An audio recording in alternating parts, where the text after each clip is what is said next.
بالله من الشيطان الرجيم.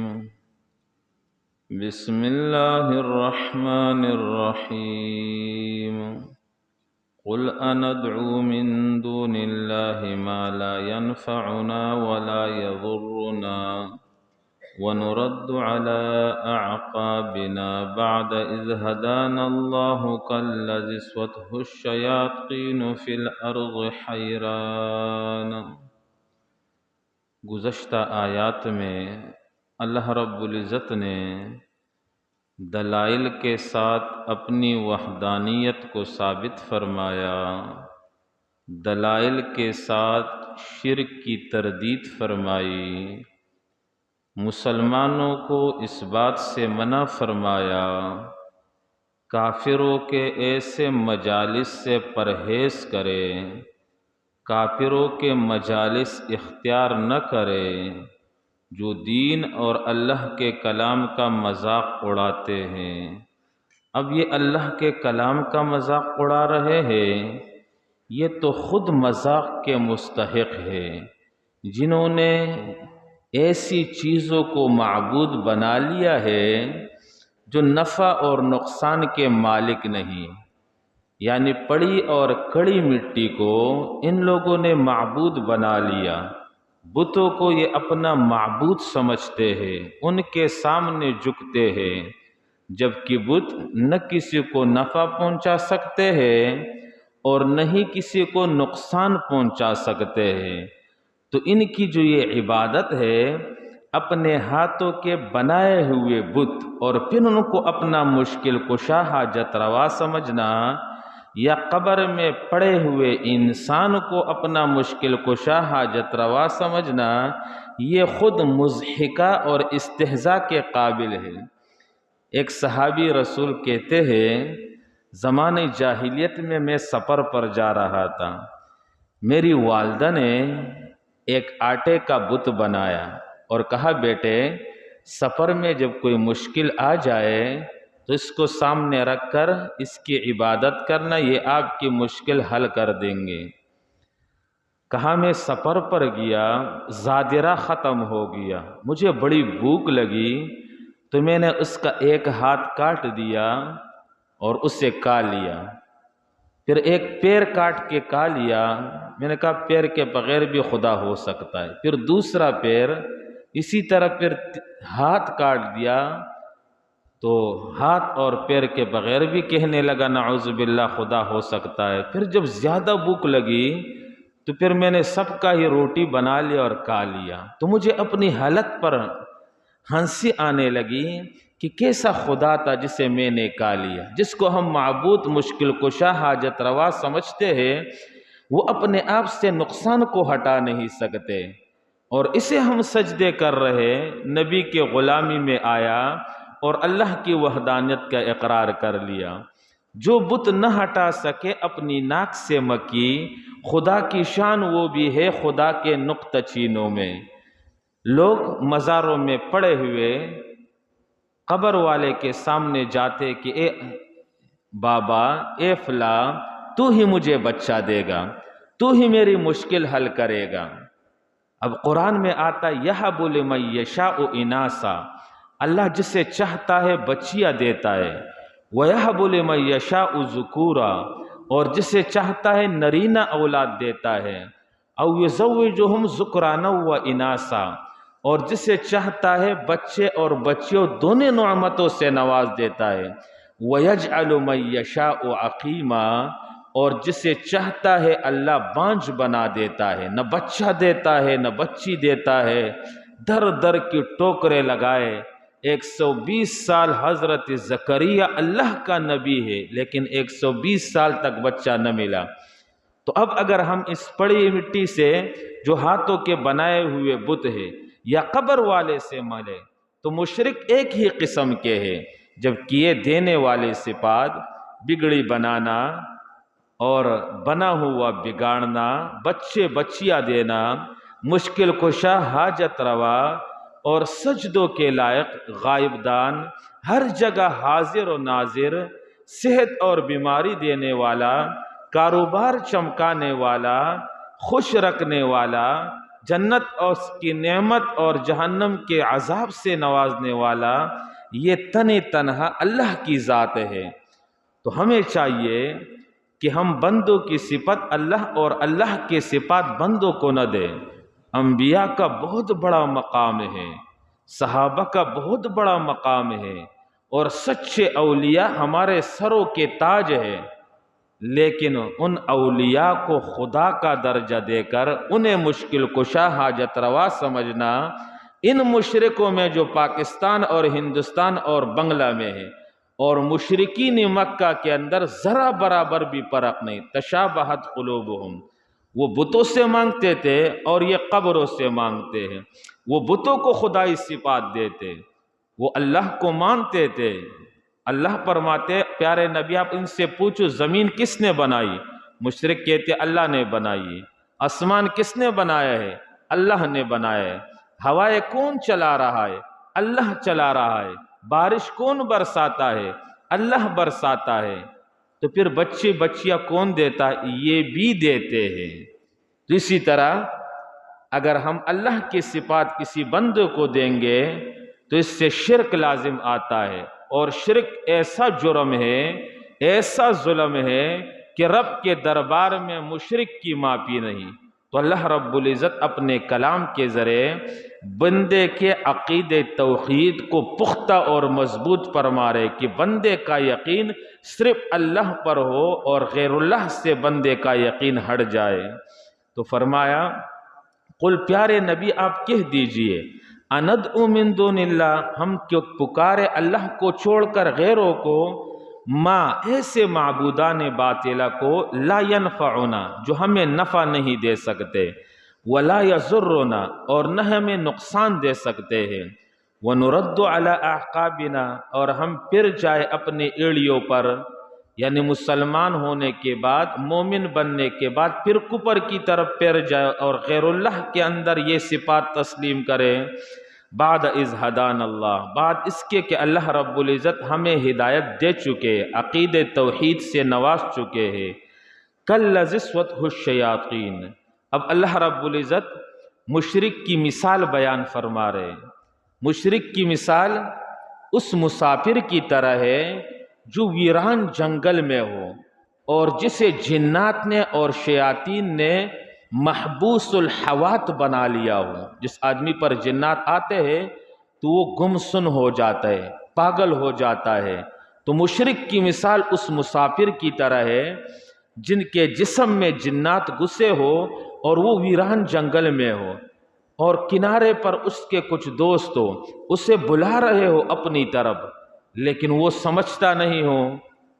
تو یہ موحدین، مسلمان اور مومن، یہ ان کو بلاتے مشرکین کو کہ آؤ اللہ کی طرف، آؤ اللہ کے کلام کی طرف، آؤ نبی کے طریقے کی طرف، اپنے آبا و اجداد کے طریقے کو چھوڑ دو۔ ہمارے ابا حضور یہ کیا کرتے تھے، دادا حضور نے فرمایا ہے، شریعت کے اندر، دین کے اندر باپ کا قول، دادا کا قول دلیل نہیں۔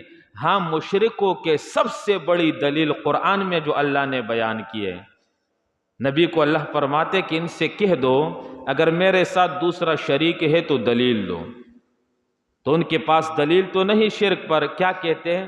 انا وجدنا آباءنا لہا عابدین، ہم نے اپنے آبا و اجداد کو اس طرح کرتے ہوئے دیکھا ہے تو آبا و اجداد کے نقش قدم پر چلیں گے۔ آبا و اجداد کا طریقہ یہ دین نہیں، دین وہی ہے جو اللہ نے اپنے کلام کے ذریعے بھیجا ہے۔ تو مشرک کی مثال اس مسافر کی طرح ہے جو بیابان ویران جنگل کے اندر تنہا اکیلا ہو، گم سن ہو، اور اس کے دوست ہو اسے بلا رہے کہ آؤ ہماری طرف، لیکن اس کو سمجھ بھی کچھ نہ آتا ہو۔ تو بلانے والوں سے مراد یہ مسلمان ہے کہ مشرکوں کو بلاتے کہ آؤ قرآن کی طرف، آؤ توحید کی طرف، آؤ نبی کے لائے ہوئے عقیدے کی طرف، مگر مشرک گم سن ہے، کہتے یہ وہابی بن گیا، یہ دیوبندی بن گیا، اس کی باتیں نہ سنو، ان کی باتوں میں نہ آؤ، ہاں ہمارے باتوں میں آؤ۔ حضرت نے فرمایا، ابا حضور نے فرمایا، فلاں حضرت نے فرمایا۔ نبی نے تو لوگوں کو یہ نہیں سکھایا۔ قبلہ حضرت نے فرمایا، اللہ نے فرمایا ہے، اللہ نے یہ بتلایا ہے۔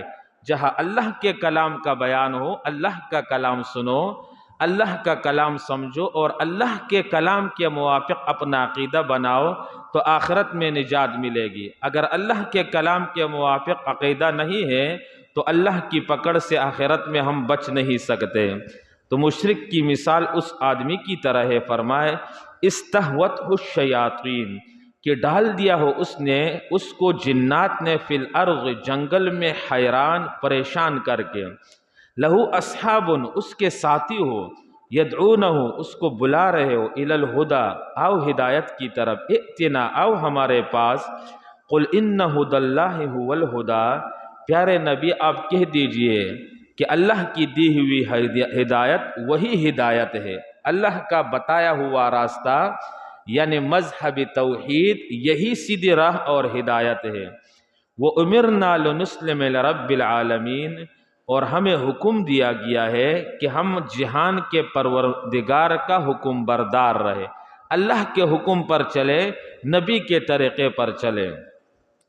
وَأَنْ أَقِيمُوا الصَّلَاةَ وَاتَّقُوهُ، اب اللہ کا طریقہ عقید توحید بھی ہو، توحیدی عقیدہ اپنانا ہے، اللہ سے ہونے کو سمجھنا ہے، بولنا ہے اور دوسروں کو بھی دعوت دینی ہے، اور اس کے ساتھ ساتھ اپنے اعمال کو بھی درست کرنا ہے، عقیدہ بھی ٹھیک ہو، عمل بھی ٹھیک ہو۔ تو فرمائے وَأَنْ أَقِيمُوا الصَّلَاةَ، اور قائم کرو نماز، وَاتَّقُوهُ، اور اللہ سے ڈرو۔ اگر مشرک تمہیں دھمکاتے ہیں، ڈراتے ہیں تو مشرکوں سے نہ ڈرو، کافروں سے نہ ڈرو، ڈر اور خوف صرف دل کے اندر تنہا اللہ کا ہو۔ وَهُوَ الَّذِي إِلَيْهِ تُحْشَرُونَ، اللہ جل جلالہ وہ ذات ہے جس کی طرف تم جمع کیے جاؤ گے۔ وَهُوَ الَّذِي خَلَقَ السَّمَاوَاتِ، اللہ جل جلالہ وہ ذات ہے جس نے آسمانوں کو بنایا، والارض، اور زمین کو بنایا، بالحق ای لِإِظْهَارِ الحق، اپنی قدرت کو ظاہر کرنے کے لیے۔ جب اللہ اتنا بڑا آسمان بنا سکتا ہے، اتنی بڑی زمین بچھا سکتا ہے، اتنے بڑے سمندر بنا سکتے ہیں، کائنات کے ذرے ذرے پر اللہ رب العزت اپنا تصرف قائم کر سکتا ہے، تو پھر تمہیں بچہ کیوں نہیں دے سکتا؟ تمہاری بگڑی ہوئی حالت کو اچھے حالت میں تبدیل کیوں نہیں کر سکتا؟ جب یہ مانتے ہو کہ آسمان بنانے والا اللہ، زمین بچھانے والا اللہ، رات دن کا نظام چلانے والا اللہ، تو پھر یہ بھی مانو کہ عبادت اور سجدوں کے لائق بھی تنہا اللہ ہے، تو اس بات کو کیوں نہیں مانتے؟ فرمایا قولہ الحق، سچی بات اللہ کی ہے، اور اللہ نے عقید توحید کی دعوت دی۔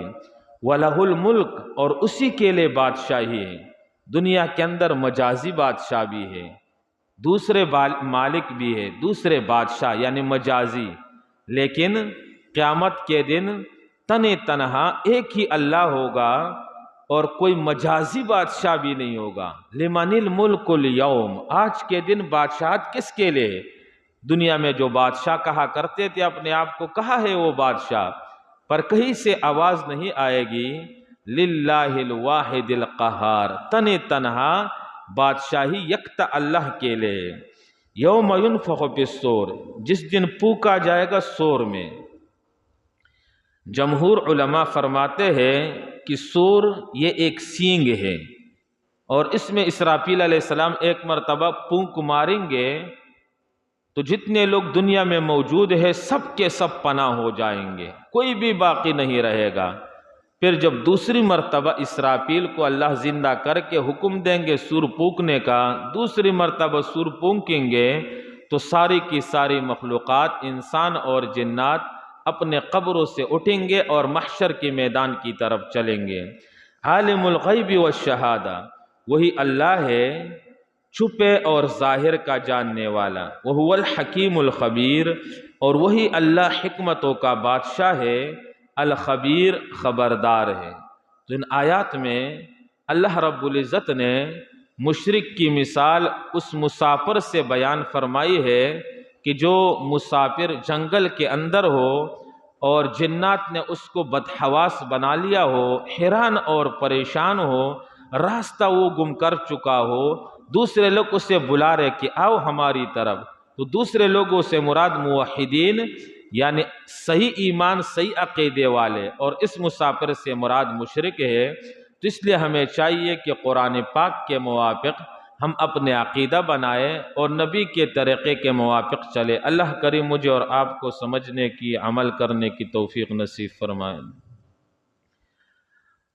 قل اندعو من دون اللہ، قل پیارے نبی کہہ دیجئے، اندعو کیا ہم پکارے، من دون اللہ اللہ کو چھوڑ کر، ما ایسے معبودان باطل کو، لا ینفعنا جو ہمیں نفع نہیں دے سکتے، ولا یضرنا اور نہ ہمیں نقصان دے سکتے ہیں، وَنُرَدُّ عَلَىٰ أَعْقَابِنَا اور ہم لوٹ جائے اپنی ایڑیوں پر، بعد اذ ہدانا اللہ بعد اس کے کہ اللہ ہمیں ہدایت دے چکے، کالذی اس آدمی کی طرح استہوتہ الشیاطین کہ ڈال دیا ہو جنات نے اسے فی الارض جنگل میں، حیران پریشان کر کے، لہو اصحاب یدعونہ ہو اس مشرک کے لئے کچھ ساتھی پکار رہے ہو، بلا رہے ہو اسے، الی الہدی ہدایت کی طرف، ائتنا تو آ ہمارے پاس، قل پیارے نبی کہہ دیجئے، ان ہدی اللہ بے شک اللہ کی دی ہوئی ہدایت، هو الہدی وہی ہدایت ہے، وَأُمِرْنَا لِنُسْلِمَا اور ہمیں حکم دیا کہ ہم حکم بردار رہے، لِرَبِّ العالمین جہان کے پروردگار کے، وَأَنْ أَقِيمُوا الصَّلَاةَ وَاتَّقُوا اور قائم کرو نماز، وَاتَّقُوا اور ڈرو اللہ سے، وَهُوَ الَّذِي إِلَيْهِ تُحْشَرُونَ اور اسی اللہ کی طرف تم جمع کیے جاؤ گے، وَهُوَ الَّذِي اللہ جل جلالہ ذات ہے، خلق السماوات والارض جس نے بنایا آسمانوں کو اور زمین کو، بالحق ای لِإِظْهَارِ الحق حق کو ظاہر کرنے کے لئے، وَيَوْمَ يَقُولُ اور جس دن اللہ کریم فرمائیں گے، کن ہو جا قیامت حشر، فیکون ہو جائے گا قیامت حشر، قولہ الحق اسی کی بات سچی ہے، وَلَهُ الْمُلْک اور اسی کی بادشاہی ہے، یوم ينفخ فی الصور جس دن پھونکا جائے گا سور میں، عالم الغیب والشہادہ وہی اللہ جاننے والا ہے چھپے کا، والشہادہ اور موجود حاضر کا، وَهُوَ الْحَكِيمُ الْخَبِيرُ اور وہی اللہ حکمتوں کا بادشاہ ہے، خبردار ہے۔